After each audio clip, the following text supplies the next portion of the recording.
When you think of some of the most successful companies that came out of venture studios, what do those kind of companies look like, and what are the venture studios that built them? There's a lot of them out there. I tend to pull examples that people are going to be more familiar with. So one of the big ones is Moderna Therapeutics. This is from Flagship Pioneering. They're one of the makers of the COVID vaccine. And actually, the founding CEO of Flagship Pioneering was one of the founders of Moderna as well. I just had the right background to help lead that company in the very beginning. Um, but obviously, that was a pretty successful studio built company.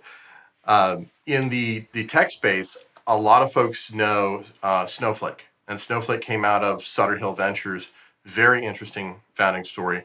Sutter Hill Ventures, they make direct venture capital investments, but they also will build their own companies from scratch. And in the case of Snowflake, they spent 2 years kind of researching the space.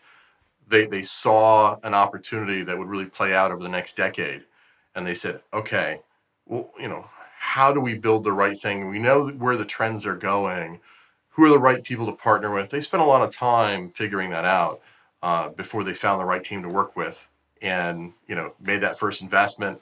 One of the Sutter Hill partners was the CEO for the first bit of that company's life, and very, very, very successful. I think at the end of the first day on their IPO, they were valued at about 73 billion. So not bad. Um, you've got Hims and Hers that came out of studio. There's just plenty of examples like all over.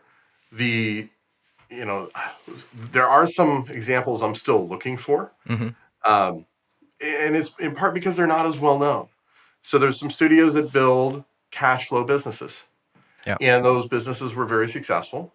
But they're smaller companies, so it's not something that people are going to recognize.